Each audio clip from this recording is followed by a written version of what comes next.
kembali lagi berjumpa dengan saya, Delta Gonzales. Saya hadir kembali menyapa Anda dalam program Superskor Spesial Piala Dunia 2022. Kita sudah sampai di babak 16 besar yang akan kita ulas. Untuk episode kali ini adalah laga yang mempertemukan antara juara grup B melawan runner-up dari grup A. Inggris versus Senegal. Kita akan mengulasnya bersama Bang Husen Sanusi, wartawan olahraga Tribun Ternate, dan Bang Dwi Setiawan, wartawan olahraga Tribun News Solo. Halo Bang Dwi, Bang Husen. Halo Delta. Ini laga yang sengit meskipun juga bisa dibilang jomplang, tapi juga tidak jomplang banget karena Senegal juga termasuk timnas yang begitu mengejutkan dan sering membuat kejutan di edisi-edisi Piala Dunia sebelumnya. Saya ke Bang Husen Sanusi terlebih dahulu. Kita ngomongin Inggris ya Bang ya. Inggris memang menang besar di partai pertama, bisa melibas 6-2 saat melawan Iran, namun juga bisa ditahan imbang pula dengan Amerika Serikat dan menang besar kembali saat melawan Wales di laga terakhir fase grup. Pengamatannya seperti apa nih soal Inggris, Bang Husen? Ya, Inggris cukup beruntung di Piala Dunia kali ini. Mereka bisa lolos ke fase 16 besar Ya.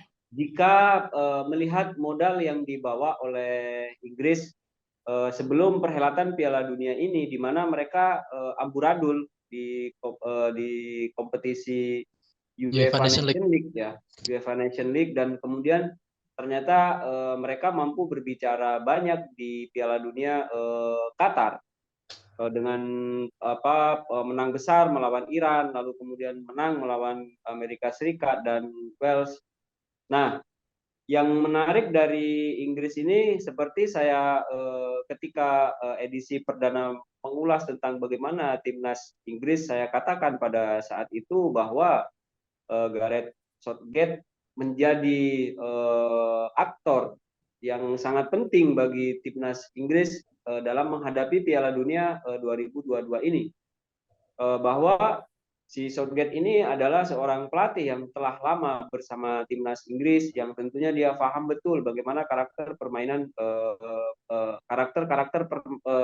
para pemainnya, sehingga tidak banyak sebenarnya yang dilakukan oleh Southgate di perhelatan Piala Dunia selama masa di fase penyisihan grup. Dia tetap menerapkan formasi 4-2-3-1 dengan Harry Kane sebagai goal getter. Tapi sayangnya hingga pertandingan ini Harry Kane masih belum mencetak gol ya, dia masih nirgul. Bahkan ketika Iran ketika mereka pesta gol ke gawang Iran, Harry Kane sendiri tidak mencetak gol di pertandingan tersebut. Yang menarik lagi dari Inggris ini, satu pemain yaitu si Marcus Rashford cukup bersinar di beberapa pertandingan, dia sudah mencetak 2 gol. Selain daripada Sterling, terus Saka tentunya pemain Arsenal, ini bintangnya Mas Dwi, lalu kemudian Jude Bellingham dan Foden yang tampil cukup dominan bersama timnas Inggris. Satu hal yang menarik Delta yang menjadi catatan bagi timnas Inggris itu di Piala Dunia ini adalah hilangnya tradisi timnas Inggris mencetak gol lewat free kick. Tidak jadi Sebagaimana bola mati ya. ya, kita melihat ketika di Piala Dunia di mana Inggris mampu mencapai semifinal ya, dan Euro mampu ke partai final, itu mereka total dari gol yang mereka cetak itu adalah 12 gol, dan 9 golnya itu lewat free kick. Dan sekarang Inggris tampaknya di Piala Dunia ini belum mengeluarkan senjata andalannya itu, yaitu mencetak gol lewat free kick tersebut. Nah, saya kira ini akan menjadi sebuah senjata rahasia yang mungkin masih disimpan oleh timnas Inggris, tidak dikeluarkan di fase penyisihan grup agar lawan-lawannya mungkin lupa bahwasanya Inggris itu punya senjata yang sangat ampuh ya, yaitu mencetak free kick. Begitu Delta. Ya, jangan-jangan udah jarang mencetak gol lewat free kick, malah lupa ini gimana nih caranya cetak gol lewat free kick ya. Nanti lupa cara mencetak gol. Itu untuk Inggris yang memang performanya semakin baik saat kita lihat Euro mungkin masih belum terlalu memuaskan. Nah, ini udah matang nih di Piala Dunia 2022 dan termasuk sebagai timnas yang juga dijagokan bakal di edisi kali ini. Oke, Senegal, Bang Dwi, yang memang Senegal selalu memberikan kejutan ya di setiap edisi Piala Dunia. Ini adalah salah satu wakil Afrika yang kerap join ke edisi Piala Dunia dan di 2022 ini meskipun juga diawali kekalahan saat lawan Belanda, tapi Senegal bisa bangkit dengan skuad luar biasanya sampai di match ketiga. Pengamatannya apa? Seperti apa ini?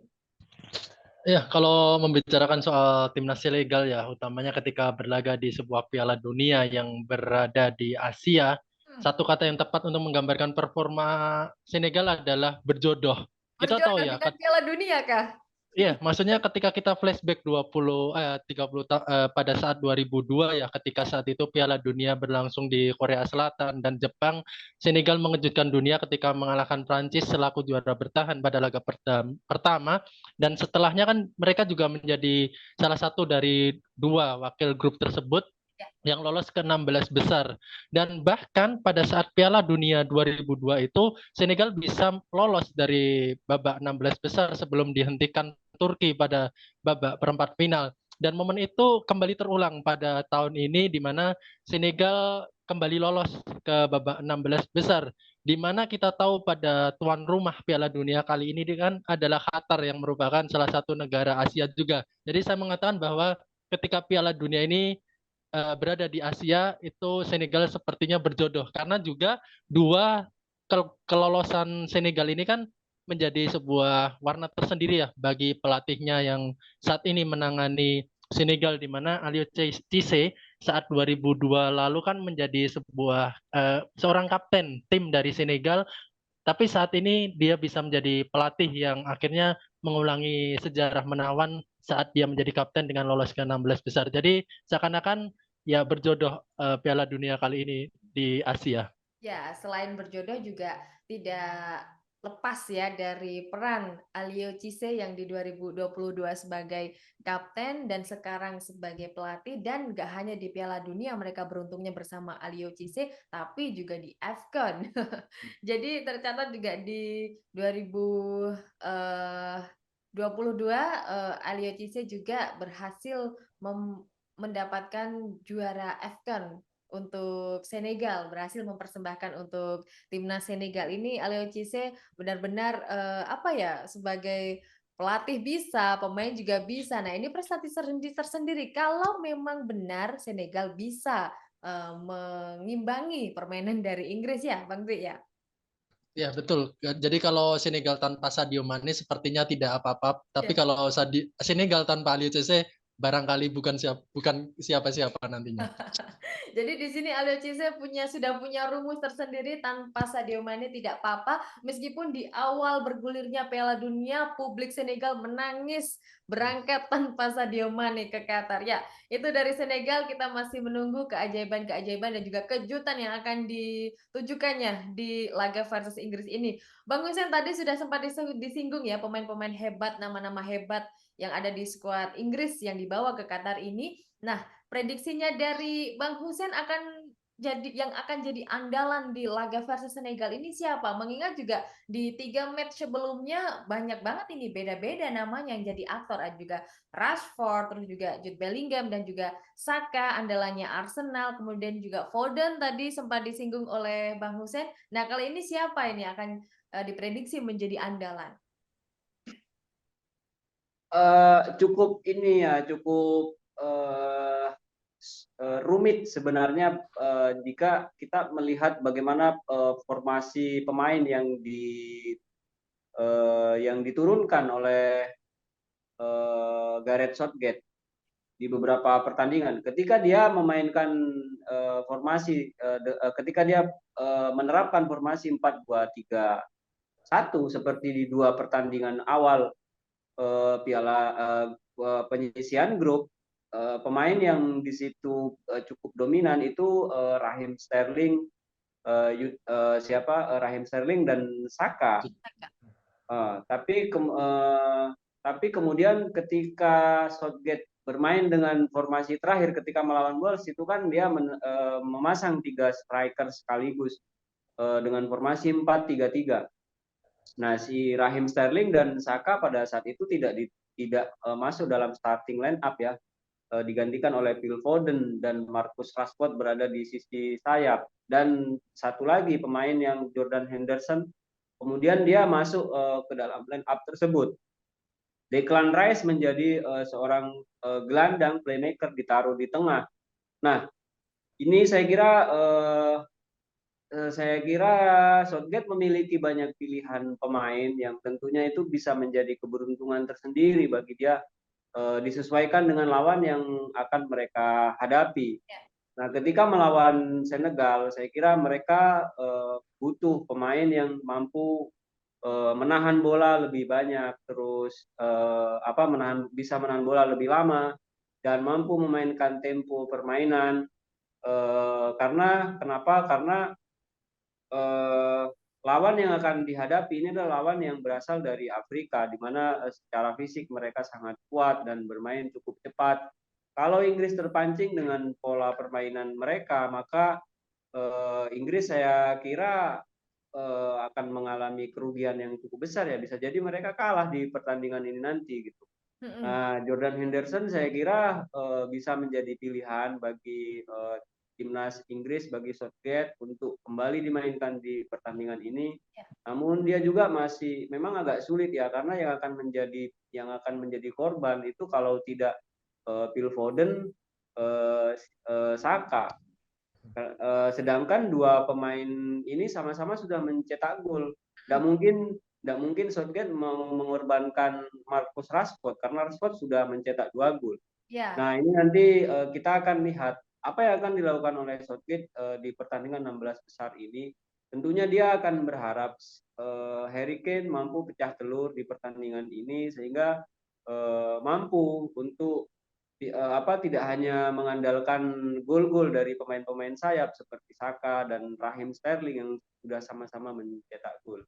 Ya, Gitu, jadi Delta. ya sebelum laga 16 besar ini Gareth Southgate sudah diwanti-wanti oleh Gary Neville. Pokoknya haram hukumnya untuk mencadangkan Rashford. Jadi akan wajib sekali ini Gareth Southgate untuk bisa memakai Rashford dan memasangnya sebagai starter di awal pertandingan. Masih di Bang Hussein, kalau kita ngomongin skuad Inggris ya, ini masih di pembahasan skuad Inggris. Sayang sekali skuad Inggris harus kehilangan satu pemainnya, Ben White, yang bisa dibilang dia mengundurkan diri pulang ke Inggris karena ada urusan pribadi katanya. Tapi kalau saya lihat juga dari awal pun Ben White belum pernah dimainkan. Nah, ini akan seperti apa pengaruhnya untuk permainan Inggris dan juga terutama keharmonisan di skuad Inggris? Ya, Inggris ini seperti di awal ulasan saya tentang timnas Inggris, Inggris ini selalu mengalami hal-hal yang di luar teknis, di mana itu yang selalu cukup mengganggu ya. Sebenarnya mereka ini dari setiap episode Piala Dunia maupun Piala Eropa, mereka selalu memiliki skuad yang bagus. Mereka juga pernah berkali-kali mendapatkan skuad dengan Golden Generation, dari era David Beckham, Wayne Rooney, Frank Lampard, lalu kemudian John Terry.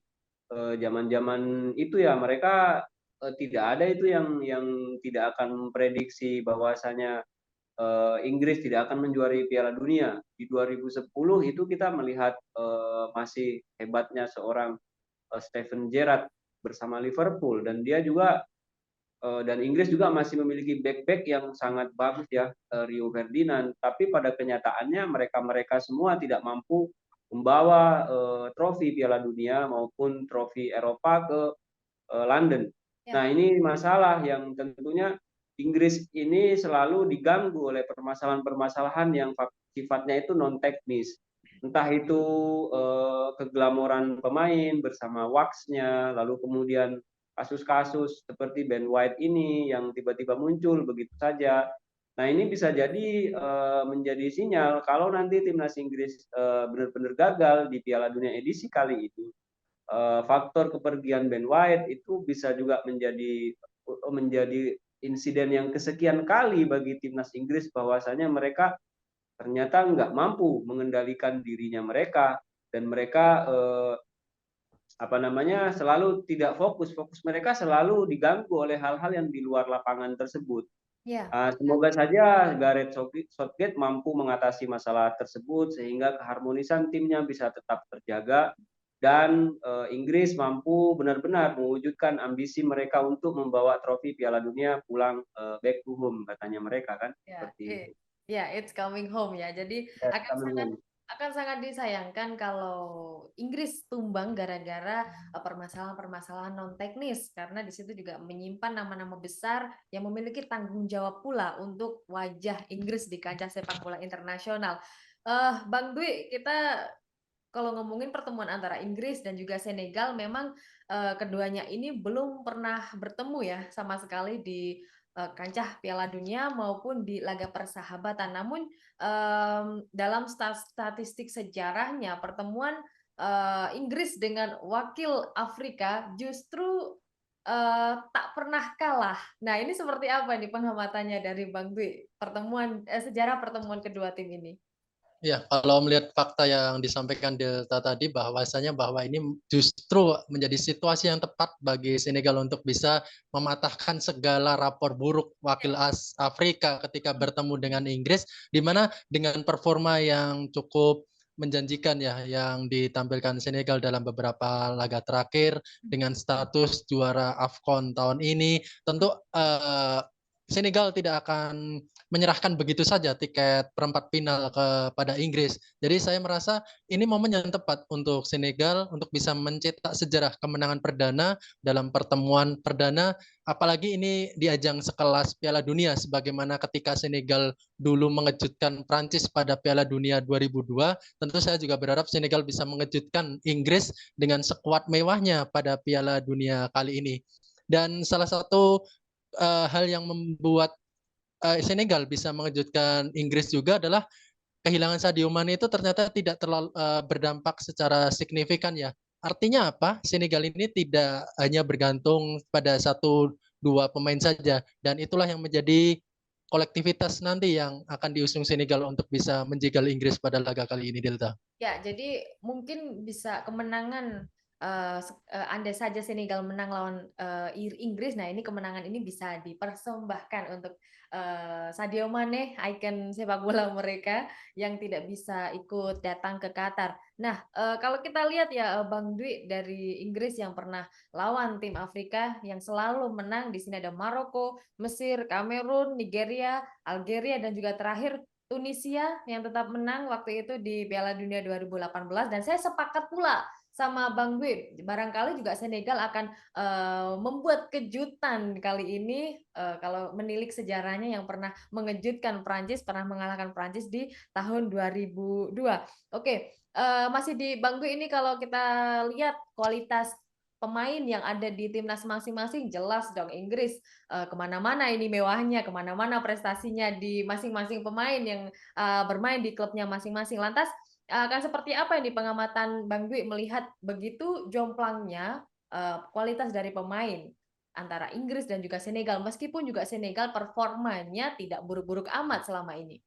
Iya, kalau dikatakan jomplang antara skuad timnas Inggris dengan Senegal ini beda ya daripada ketika Inggris mengalahkan melibas wakil-wakil Afrika di Afrika. edisi sebelumnya seperti melawan Tunisia, melawan Mesir, melawan Aljazair. Itu sangat berbeda dengan kualitas Senegal kali ini. Karena saya terinspirasi dari kemenangan Jepang ya saat mengalahkan Jerman pada laga perdana itu. Ya. Kita tahu bahwa skuad mayoritas Jepang itu kan kebanyakan juga pemainnya kan berkarir di kompetisi Liga Jerman, dan itu menjadi sebuah keuntungan yang akhirnya bisa dimanfaatkan sebagai senjata mematikan untuk mengalahkan Jerman pada laga perdana Piala Dunia kali ini dari grup E. Hal sama juga bisa saja terjadi pada laga kali ini, Delta.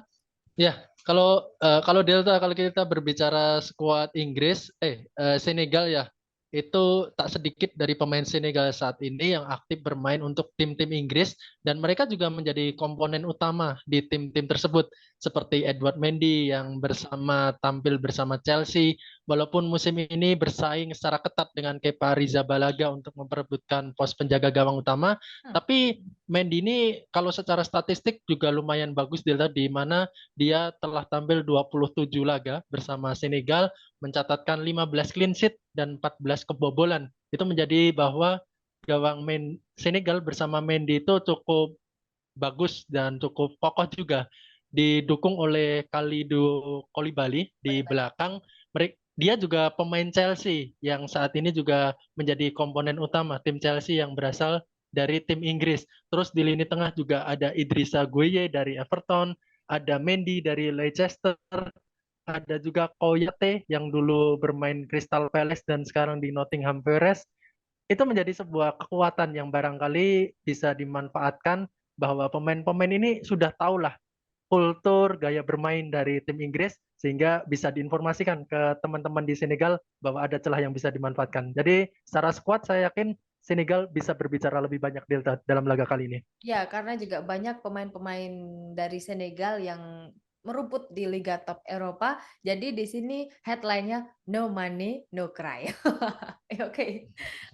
Bang Wisan, prediksi skor antara Inggris versus Senegal, apakah benar ini Gareth Southgate akan membawa trofi pulang ke rumahnya ke Inggris meskipun ini baru 16 besar. Seperti apa ini? Apakah benar-benar it's coming home? Harus optimis dong. Optimis. Betul. Ya, harus optimis dong. Saya kira ya akan menjadi sebuah kejutan ya. Artinya Inggris benar-benar kalau seandainya mereka ini kan kasihan sekali ya karena di edisi Eropa mereka sudah sampai ke final. Lalu kemudian kalah gitu kan, sayang sekali. Saya kira dia sekarang sangat serius sekali bagaimana mempersiapkan tim untuk bisa benar-benar membawa piala ke Inggris. Gitu Delta, dengan persiapan yang cukup luar biasa meskipun ada beberapa kekurangan-kekurangan yang harus segera dibenahi oleh Gareth Southgate. Ya, sebut angka, prediksi skornya Bang Husen. Kalau skor tipis ya 1-0 untuk kemenangan timnas Inggris. 1-0 untuk kemenangan Inggris ya cukup realistis untuk bisa menghadapi tim sekelas Senegal, wakil dari Afrika. Bang Dwi, setuju kah? Ya, kalau prediksi skor saya berharapnya ya tidak ada yang aneh-aneh lagi dari Gareth Southgate dalam menyusun skuad formasi ataupun line up-nya ya. Jadi sebenarnya saya berharap ini akan menjadi laga pertama yang bisa mengakhiri laga lewat adu penalti karena juga lini pertahanan Senegal tidak bisa diremehkan begitu saja dan lini pertahanan Inggris juga sama solidnya. Tapi kalau laga ini berakhir dalam 90 menit pertandingan, saya juga memprediksi Inggris akan unggul tipis 1-0 pada laga kali ini. Oke, kalau saya lebih ke Senegal ya. Senegal menang menurut. Lebih ke Senegal untuk menang meskipun skornya tipis lah 2-1 atau 1-0 karena memang berpotensi Inggris akan kena comeback oleh Senegal. Ini prediksi saya ya. Kita akan berarti itu bisa mengulangi sejarah pada 2002 saat juga lolos dari 16 besar dan terhenti di tentu saja karena ini ada mungkin juga faktor luck, faktor keberuntungan dan faktor taktik gokil dari Aliou Cisse. Menurut saya itu ya. Oke. Bisa saja terjadi Inggris kena mental ya Delta ya. Ya, dan ini It's Coming Home versi jilid 2-nya ini akan tidak ada lagi dan menambah puasa gelarnya Inggris. Tapi kita tidak tahu ini Piala Dunia 2022 di Qatar ini penuh dengan kejutan. Oke, kita nantikan saja hasilnya akan seperti apa. Terima kasih, thank you banget untuk Bang Husen dan juga Bang Dwi atas ulasannya. Seru banget Inggris versus Senegal. Sampai jumpa di ulasan berikutnya. Sampai jumpa. Oke, Tribuners, laga Inggris versus Senegal akan digelar di Al Bayt Stadion pada Senin 5 Desember pukul 2 dini hari waktu Indonesia Barat. Dan jangan lewatkan program Super Score spesial Piala Dunia 2022 di Qatar yang akan tayang di YouTube Tribunnews dan Facebook Tribunnews. Kami tayang setiap hari selama gelaran Piala Dunia. Saya Delta Gonzalez pamit, sampai jumpa.